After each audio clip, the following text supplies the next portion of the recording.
Good morning, Knicks Nation. Today is Monday. It's the 18th day of October 2021. We are 2 days before the opening night game against the Boston Celtics. I hope you're all COVID-free today. I hope you're healthy. I hope your family is also COVID-free and healthy. And I hope that the needs of your family in terms of food and shelter, clothing, and health are being met. Blessings upon those that work in the healthcare field trying to save lives. Blessings also upon those that pick up garbage for us to keep our places clean. Blessings also upon those that make deliveries for us for our convenience, especially foods, services, and things of that nature. Double blessings on those trying to deliver, trying to help, trying to rescue. Boys and girls, men and women and children, teenagers as well as adults, from sex slavery, from human trafficking, from prostitution and child prostitution, from pornography and child pornography, from those that are being molested, from those that are being used as pedophile victims. Curses upon those that practice these things and destroy these innocents. Finally, blessings upon the homeless. 600,000 men, women, and children in the United States, millions around the world, and the situation is getting worse. Blessings upon those that are homeless, and blessings upon those trying to help the homeless, for theirs is the kingdom. So there was a basketball game last Friday night. Unfortunately for me, I live in the Washington, D.C. area. Why is that unfortunate? Because the game is blacked out on League Pass and NBA TV in Washington, because it's available on the local station. The problem with that, of course, is the local station doesn't re-televise it like they do on NBA TV and League Pass. So I ended up having, and it's apparently 3 days after it's televised, it's archived, so I'll probably be able to see it tomorrow. But I saw the highlights in the NBA has the highlights. I saw the 9 minutes of highlights, which are the high points of the game. But I really wanted to get the game, so I listened to it. You're allowed to listen to it audio on League Pass. So I listened to it on League Pass. Boy, what an exciting game! And then, of course, saw the highlights and then studied the stats and analyzed the stats for the game. So I got a picture of what happened. Wow. This, to me, the big thing that comes out of this game, you see, everybody was talking about at the end of last year, the Knicks Nation, we here. And that's true, we here. But I added, we deep. And Friday night was an example of why we deep is a thing. Okay? Also, there's so many subplots to this game that reveals so much and gives us so much hope going forward. So let me just start with the only real issue. And it's not really an issue, but I want to bring it up. The starting unit, the only one that was not negative on the starting unit was R.J. Barrett. Everybody was net negative on the starting unit. The starting unit starts off slow defensively. And I think that contributed to Taj Gibson's fouling out. So in 14 minutes, also, even though Mitchell Robinson obviously did not foul out of the game, but he also picked up fouls. He picked up 3 fouls because the starting units, the backcourt, and we know that's Kemba and Evan Fournier, too many guys getting into the lane, and that causes problem with your big man. So it's just, I'm not going to say it's a major concern right now, because we knew that Kemba and Evan are late to the party in terms of the continuity. You just can't plug people in and think they're going to play together. And so it takes time. Thibodeau said that. And so we're just going to let that, let them gel and play stuff out. We already know the second unit has played together, for a whole year. So they know each other. They're way ahead of the first unit. So that's going to come. It's probably going to take 10 to 15 games for them to gel the way I'm looking at it. But that's the only negative. And that's the only positive. Like I said, that's the only possible partial negative that I want to talk about, because I think they're going to get it together. And even if they don't, we deep. Which brings me to another subplot. Well, let me talk about Mitchell Robinson. Mitchell Robinson, from what I saw in the highlights and from what I listened to, he was about 70%. And the reason he was 70% is because he hasn't played in a regular NBA game in 7 months. Number one. He could not do any running because of his foot, number 2. And you can see it. He was tired. He was laboring. But wait till he gets his wind back. And Tom Thibodeau's this is in Tom Thibodeau's wheelhouse. Tibbs only wanted to know from the training staff, can I push him, on that foot? Yeah. Okay. He played 27 minutes, just about 27 minutes. Yeah. Almost 26 and a half minutes. And he was laboring. But even Mitchell Robinson at 70%. Y'all. Whoa. Daggone, man. Just his presence altered shots, and the ability. I told y'all, he got hands. Whereas my brother Nerlens, Nerlens do his due. Nerlens plays defense. I thought he was supposed to be, on that all NBA defensive team last year. But Mitchell Robinson got hands, man. He catches stuff that most centers are not going to catch. Okay? We're going to be good, man. A healthy Nerlens Noel, the East is going to have a problem. Okay? I'm trying to tell you. So he started off, and he looked out of shape. He looked slow. He wasn't the Mitchell Robinson that could run like a gazelle up the floor. But that's coming. That's coming. But he was the Mitchell Robinson whose athletic ability is such that he could catch tough passes. He can finish strong. He could alter shots. He plays defense. That was there. Okay. And he's going to get better and he's going to run. And now that he's allowed to run, you're going to see him, it's going to take him about 10 to 15 games, to get back to the Mitchell Robinson that we know. Right. So that was very encouraging, and another subplot. Daggone D Rose, man. And I know people have been clamoring for him to start. I'm glad he doesn't start. I don't want D Rose starting because of what he can do in situations like this. Now, in terms of closing a game, yes. And that's what happened. I love how Tom Thibodeau says, the game tells you what to do. He's always saying that. The game dictates what you're going to do, what play you're going to make. It also, and let me give credit to Wes Unseld Jr. Wes Unseld Jr., who I really never heard about. I knew Wes Unseld, obviously. I remember him, how old I am. I remember him winning MVP in his rookie year. But Wes Unseld Jr. is a tactician. Really a tactician. And him and Tom Thibodeau was playing chess at the end of the game. But what happened now, so we know Taj fouls out. We know Nerlens is not available. We know that Mitchell Robinson was huffing and puffing. He gave what he could for 27 minutes. That was it. So what does Tom do? And, normally in this situation, you would have saw Taj Gibson on the floor. If Mitchell Robinson couldn't go, you don't have you're going to see Taj Gibson on the floor to close the game. But no. He had to go small ball. So he has Julius Randle, Obi Toppin, and RJ Barrett on the front line. And he's got Quentin Grimes and D Rose. Let me tell you something. I noted with 6 minutes and 20 seconds left in the fourth quarter. Okay. It was 100-88. That was the score. 6 minutes, 20 seconds left in the fourth. There was a timeout. It was 188 Wizards. In that 6 minutes and 20 seconds, the Knicks outscored the Wizards 27-13. Brothers and sisters in Knicks Nation, I want to tell you, that's nothing but explosive right there. 27 points in 6 minutes. That was from the bench. Obi Toppin, another sub-story. Last year, okay, now Tom said it, and I didn't think about it like this, but it's true. It wasn't just Obi's rookie year. He had no summer league last year. He really had no real camp to speak of last year.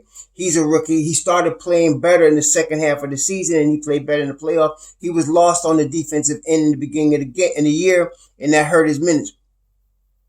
This year's Obi Toppin played 20 minutes. He was 4 of 8 from the field. He had 8 boards, 3 on the offensive end. He had 3 assists. He had a steal, and he had 3 huge blocks down the stretch. And the explosiveness. And you know what it is too?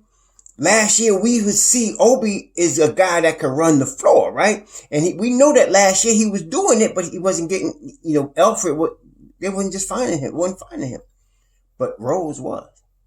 And not only that, just running the floor, that last dunk. Okay, so Mitchell Robinson steal, tosses it ahead to RJ. RJ tries to finish, misses.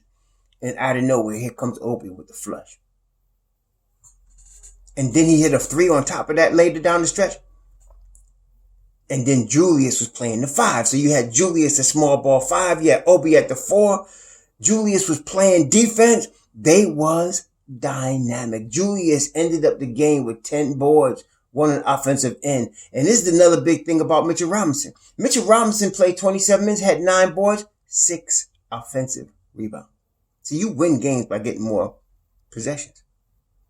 6 offensive rebounds. Obi had 3 offensive rebounds. And here come Quentin Grimes. Now, he was only 2 of 9 from the field. But if you saw the game, and if you listen, like I did listen to the game, he affected winning. The steals. How many steals did this boy have? They credited him with 2. Seemed like he had more than that. He had 2 steals, 2 assists, 6 boards, 6 points. He was affecting winning. And to put him in at that point was brilliant. It was brilliant. You know why? Because, Tom is not going to say this, but Evan wasn't playing well. Tom's going to say, and what he said in the press conference, I'm not worried about them. I want to be who he is. He got to shoot. He's going to gel. Okay. But he wasn't playing well. Grimes right now, I think we could say, and I know it's only preseason, but I think y'all Knicks Nation can check me if I'm wrong on this, but Grimes is a better defender than Evan Fournier right now. Right now. He's a better defender than Evan Fournier right now. And he showed that. That's what it was. He needed some defense out there with D Rose. Grimes brought it. You say, why didn't he put Deuce out there? Because Grimes is like 6'5". He's a 2 guard. D Rose is the point. See? Now, if you had problems with D Rose, you might have saw Deuce. But man. And then, of course, RJ Barrett ends with 18 points. 4 of 6 from 3. 7 of 14 from the field. 6 boards. And tight defense.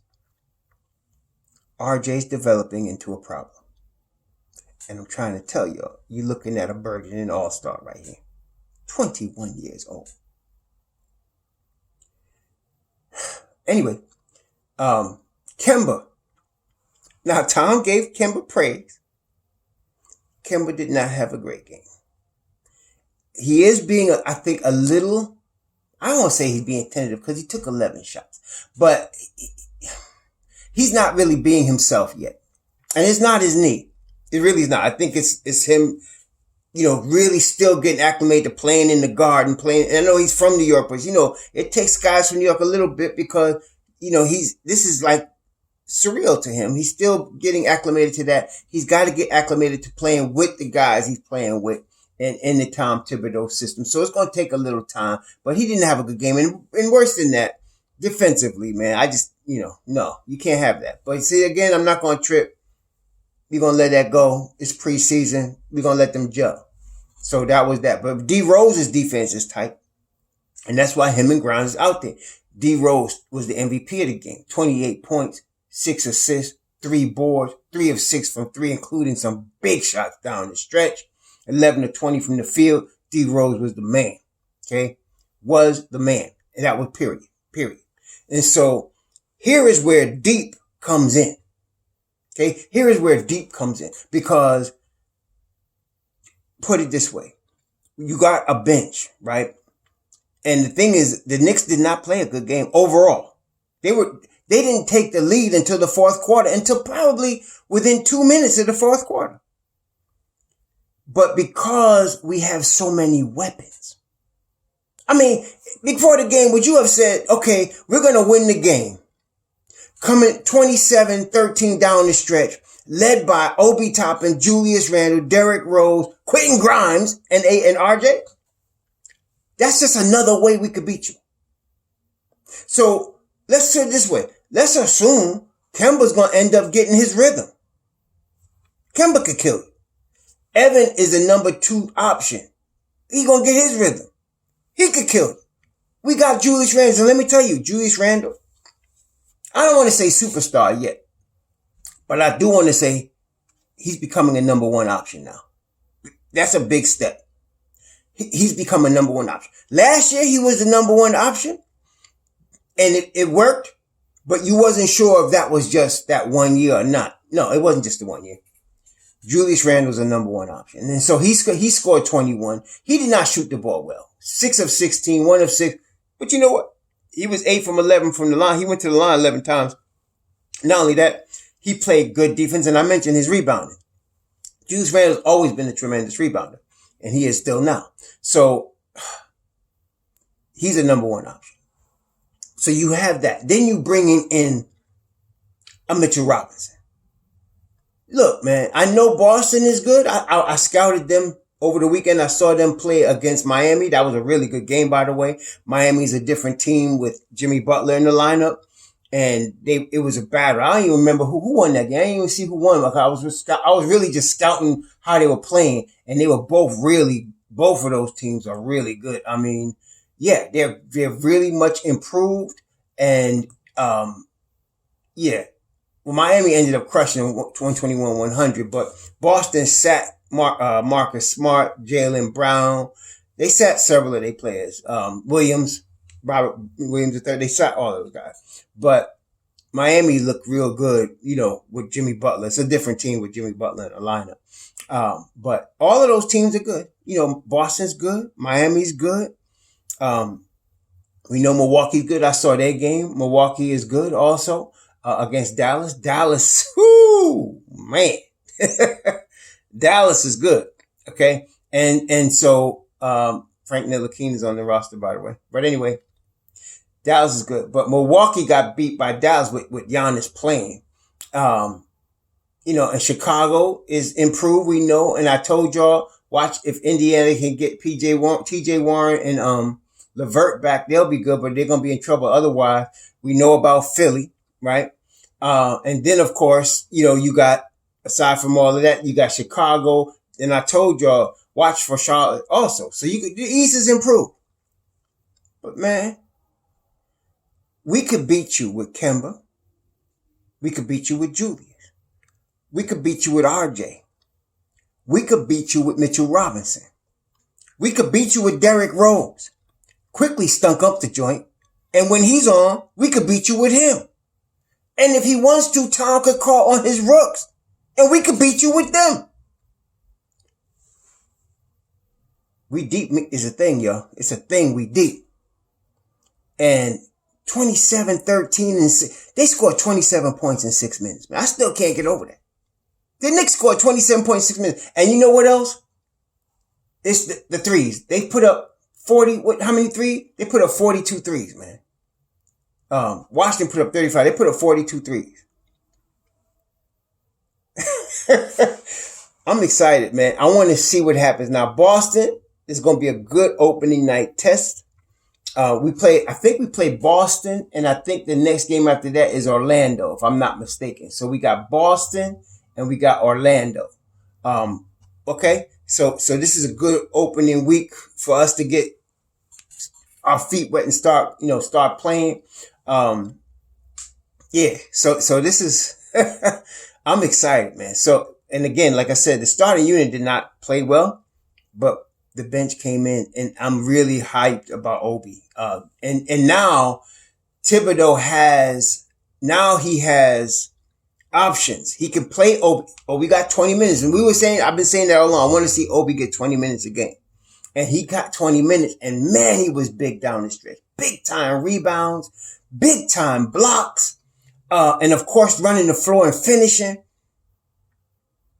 And his 3-point shot is still improving. It's still a work in progress, right? But when he gets, and it's not, he's got the form. The problem with Obi, he is too strong. Sometimes you see his 3-point shot is too strong. He'll overshoot the basket. But when he gets, He gets in his rhythm because he knows he's getting that 20 minutes a game. He knows what his role is going to be. Wow. I mean, wow. Wow. I'm very excited about this team, man. Now, on the slightly down note, I was sure Amir Sims was going to make this team. He did not. Amir Sims, Brandon Goodwin, MJ Walker, they all got waived. And apparently the last spot went to Wayne Selden. And Tom explained over the weekend why they went to Wayne Selden. I think what he said was, he mentioned the magic word, which I should have known from Tom Thibodeau. He's a veteran. He has NBA experience. And that counts for something with Tom Thibodeau. So, whereas Amir, is a rookie, straight rookie. So, I think you're going to see Amir, and they already said Brandon Goodwin, and they signed this other veteran. I forgot his name, point guard. They're going to be in the G League. But I really like Amir Sims. I really do think he's a lot like the guy that's playing in Memphis, a lot like that kid. So, we'll hope for the best for him. He's going to be on the Westchester Knicks. We still root for the Westchester Knicks, so all good. Jericho Sims is going to be down there. We know that Szymanczyk is there, so, they're going to have a pretty good team in the Westchester G League. We stacked. We straight stacked, man. We straight stacked. Look, again, the second unit came and won the game for us with Obi Toppin, Derrick Rose, and Quentin Grimes coming off the bench.